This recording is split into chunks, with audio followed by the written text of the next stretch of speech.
Hi, it's Kathy from Raven Vintage. Welcome back to my craft room. Come on in. I saved everybody a spot. I'm sure we can all fit in here. And welcome back to 100 Ways to Use Scraps. And before we get to today's project, I would like to have a very short but very honest conversation with you about ads and why they are on my channel and what you can do about them. So company ABC wants to sell you this product. So they need to advertise. They need to tell you why this product is the best one and why this is the one that you should buy. They need to do their darndest to convince you that this is the product you should buy. So they advertise, and there's advertising everywhere. We're bombarded with it. It's on the side of buses. It's on park benches. It's on the handle on our grocery cart. It is on billboards and magazines and newspapers and everything we see. So Facebook and Instagram and even on YouTube. YouTube is no different. Companies like ABC ask YouTube, hey, can I advertise on your platform? And YouTube says, you sure can. And not only that, we've got this technology that allows us to find you the right audience. We've got this thing called an algorithm, and we can find you the right audience for your product. So YouTube then needs content to place those ads in. Well, who provides the content? The content creator.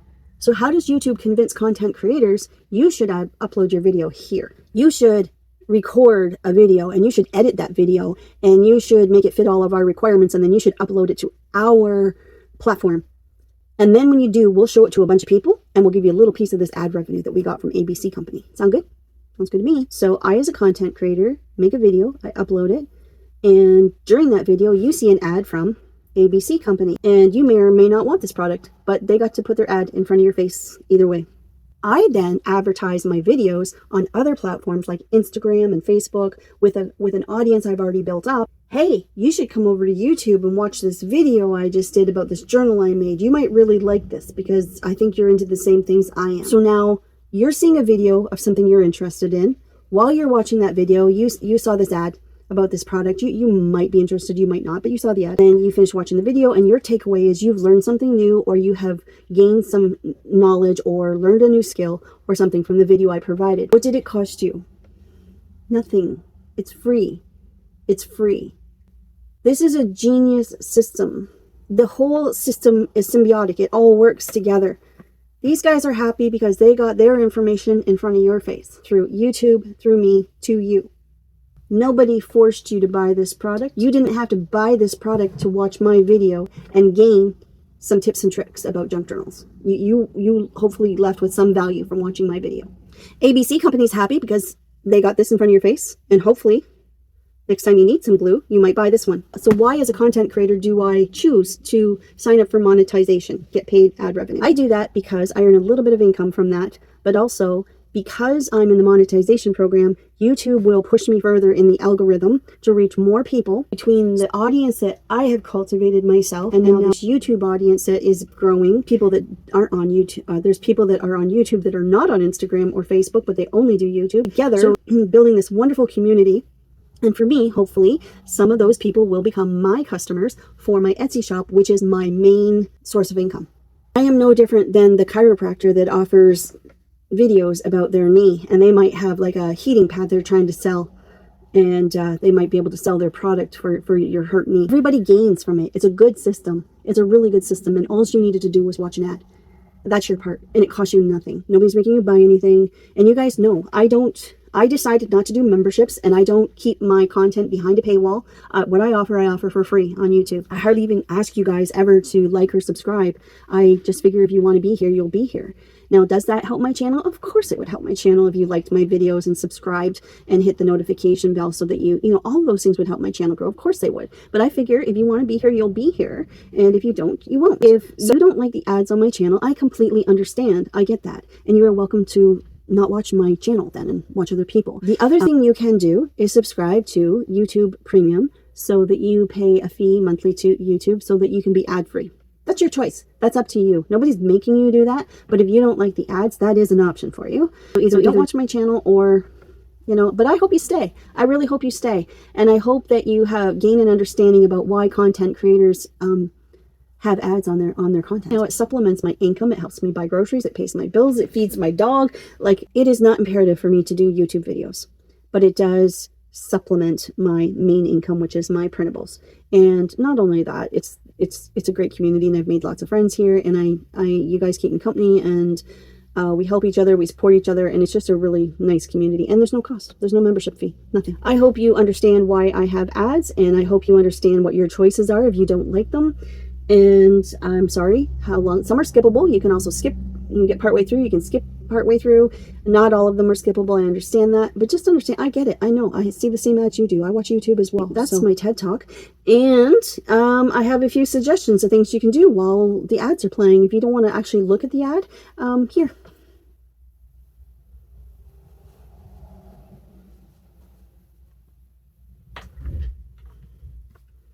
Okay, let's craft.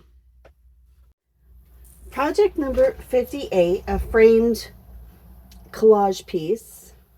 I have a couple of ideas. So obviously we're going to go to our little glue book here and find a collage, and then we're going to use scraps to create a frame for it. And then of course you can add your embellishments. I spent a lot of time last night. Well, not a lot of time. I think it was just over an hour, and I cut out I printed the paper people kit, and I cut out all of them out because I'm feeling bad that I don't have stuff in front of me to demonstrate with. So I thought I'm just going to put it all in front of me, and then I'll have things I can demonstrate with when we're talking about how to decorate. The other thing I thought about doing is I had this kit that most people never pay attention to, but it's this framed art kit I have in the ephemera section. They look 3D. When you cut them out, the frames look like they're actually popping off the page. But what I thought would be neat was to use one of these frames, cut out the center, the actual art, and then just keep that as ephemera. But to actually do a little framed composition inside one of the frames. I just thought that would be kind of fun to do. So we'll see what we have time for. I'm filming later. Sorry, I had to do about 50 takes of that previous part of the video. The one that you saw, if you just watched it, was the least cranky one. I think I did. Okay, so my thought is, you know how we have a lot of these little strip things?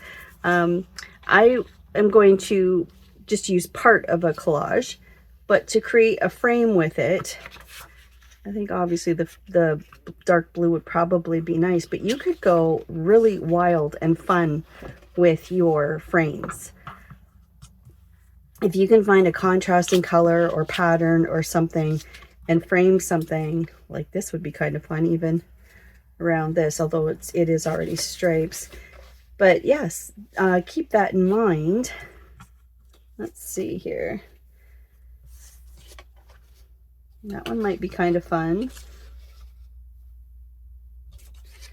with her. This is where we get to do all this mixing and matching and so many things. This was kind of neat when I did this the other day. This is what bled through with the alcohol markers. I thought that was kind of pretty. Maybe we'll use that sometime. See what else I have. My little bird. Okay, so even like here, we could frame just that one part, and you could find, actually that's not too bad. Let me see if I have something a little darker like that.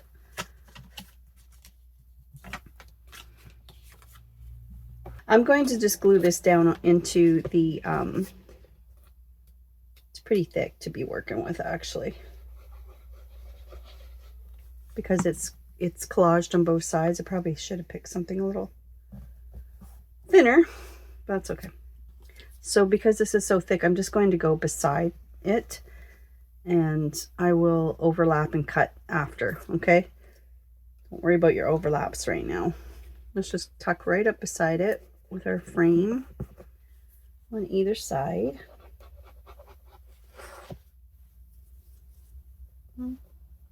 That's got a bit of a white spot there on the edge, but we can ink that after. Everything's fixable, right. And then we'll take these two pieces. Where's the other guy? There he is. And this can either overlap or go in between. Probably go in between. So now I do need to cut this.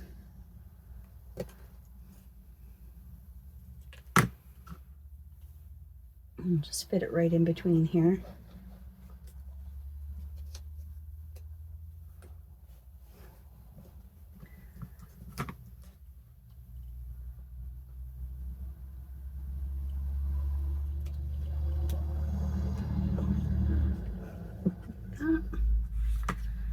And here.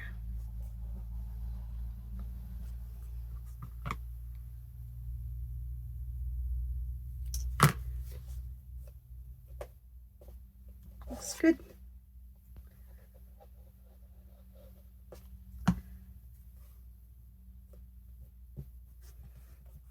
Okay, it's just framing my piece, my already collaged piece. And then I'll just trim this off.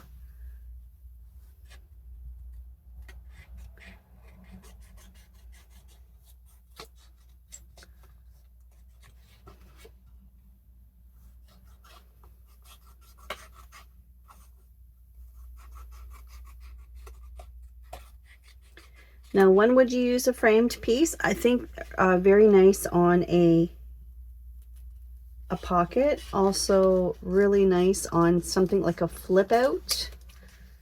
Also a journal cover.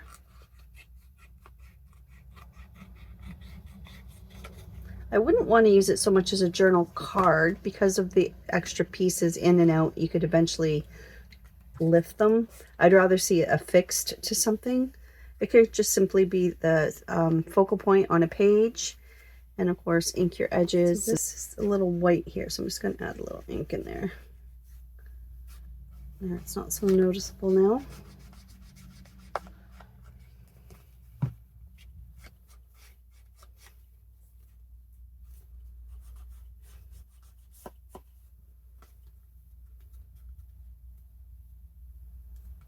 There we go. So that's one idea for a framed piece. And then the other idea I had,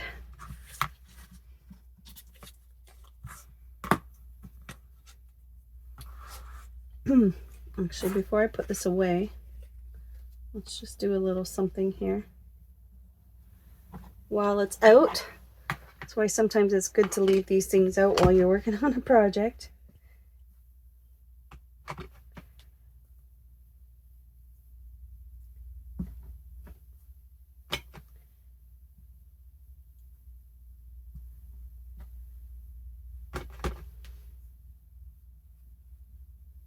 Little scraps there. So now you've got these different pieces.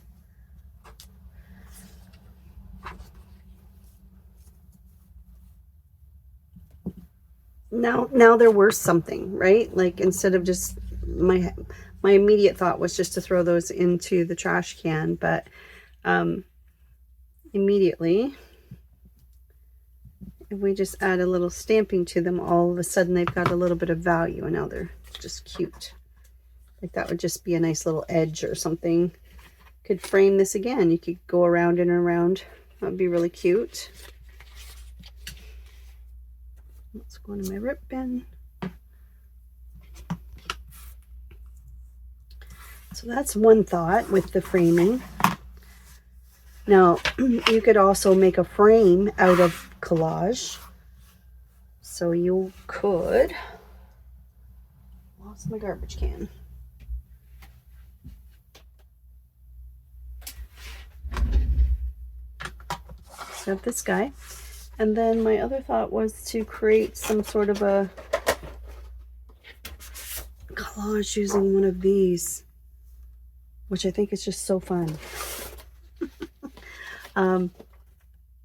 If you see my video if you go to my collaborations tab and you go to the collaboration I did with Jessica from Paper Terrace with her group way back in the day, my part was door, and that was, I used one of these and cut the 3 sides here, kept this one together and put a little brad there, and then you open that up, and that was the door, which is on the inside cover. And then underneath that was the, that's where you put "This book belongs to."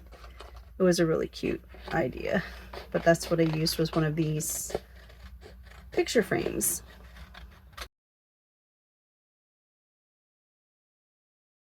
Vintage picture frame. So now I have this little piece of ephemera I can tuck in my bucket here. And then I would like to do one of those like we did that composition piece. So that was glued down first.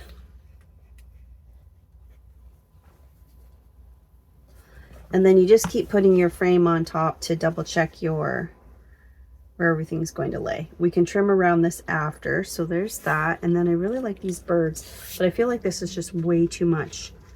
So maybe I'll thin this out a little.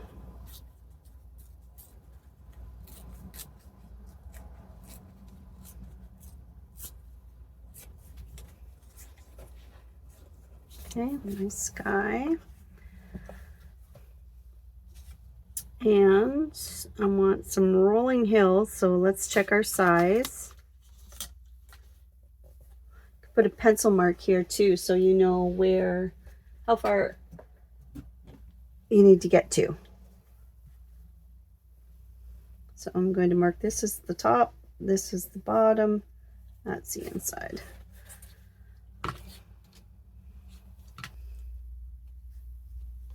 I like that hill.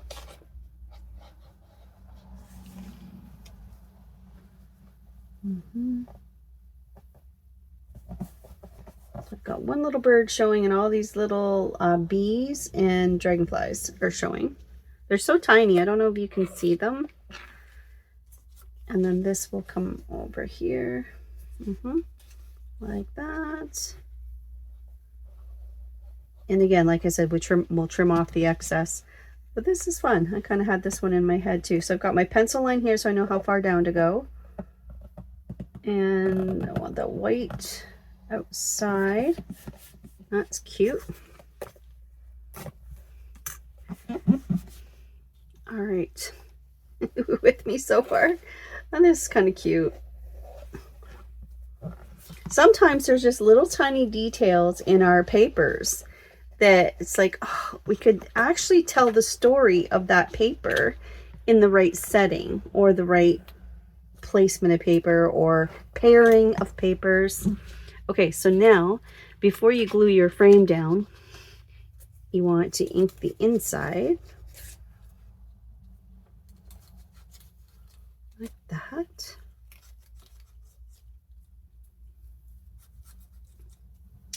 And your outside. Probably a little easier to do this outside once it's glued down, but let's give it a go. We'll give it a go. I think this is the one that's going to go in my book.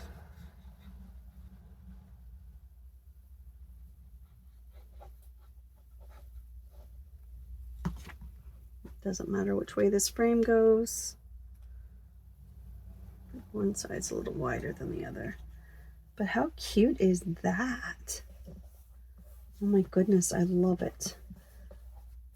Okay, so now I'll pull it out of here and we will trim that up. It's all one solid piece. So we kind of got a landscape and a sky and the sky and a mountain backdrop. I don't know. I think it's adorable. I really do. I like this one. I think that's adorable. A little art piece. Should make some of these and hang them up in my house. I think if you took your time and did like an actual literal composition, like if you had something to go by, I think it is, I just think it's the sweetest thing. I love it. I love one. That's probably my favorite part of the collage is the composition. Have you seen people that take like old vintage magazines and cut out people and cars and then they mismatch it like from one page to another page and create something, you know, funny and odd? Like, for example, if there was somebody sitting on a chair, they might have that person sitting on a cow instead. Like, it's just very fun. I love those kinds of collages. I think they're a lot, really, really cool. But I think there are some beautiful, serious collage people out there, and they're worth checking out. I used to follow some, but then it messed up my algorithm a bit, because it was, I need to follow some things from my personal page and other things from my Raven Vintage page, because if I, this too might help you if you are a creator and you're trying to grow. Try to separate your creator page from your personal page. So for example, if you are trying to grow a junk journal page and show your junk journals and sell your junk journals, maybe you're trying to sell printables, or, you know, do what I do, but all the people, but you also follow from your junk journal page recipes and your favorite clothing, fashion. You're confusing the algorithm. So make your business page only follow your niche and or something related to your niche. And don't feel bad about not following everyone. It's the reason you don't follow everyone is because it confuses Instagram. It doesn't know what your core message is. So when you are trying to build your account, just keep it focused. And then those other things that you like, the fashion and the, you know, the recipes and stuff like that, follow those on your personal account. Like separate your accounts, like, or if you don't have two accounts, create a second one that's just a personal account. Just try to go through, and if you have followed them already and you don't want to lose them, you can send it to yourself. Like I send stuff from my Raven Vintage to my Kathy Snively that I want. I think I see something go across my page or across the feed on Raven Vintage, like, oh, I really like that, but does it pertain to Raven Vintage? No. So I'll send it, or share it, I guess is the right word, to Kathy Snively, and then later on when I'm in my personal account, I can open it there, and if I choose to follow, I'll follow it from my Kathy account, not my Raven Vintage account. Hope that makes sense. It might be a little more information than you needed, but yeah, how did we even get on that topic? Well, it's been a day. Peace out. Tomorrow we're going to do a collage journal panel. Okay, so when I talk about a journal panel, I know we've done a lot of panels this size, but I am talking about tomorrow. If you want to prepare for tomorrow, let me grab something here that's the right size. Even something more like this size. So I'm look for, it can be paper or it can be light cardstock, but something that's going to fill. Now I'll end up cutting these to fit, but like that size. Something that's going to fill, that would be, how can I say this? These panels we're going to make tomorrow, we can mass make them, and these are things that you can just add to a page, or you can add as also known as a journal topper. Okay, so we're going to do a collage journal panel tomorrow, and that's what I mean by panel. So you're looking for some light cardstock that not as big as your page, somewhat smaller, just a tad, just maybe give yourself a 1/2 inch border all the way around. So grab some pieces like that, and we will make some, and like I said, it can be paper as well. All right, thanks for hanging out with me, and thanks for listening to my TED Talk earlier if you did, and take care. I'll talk to you then. Bye.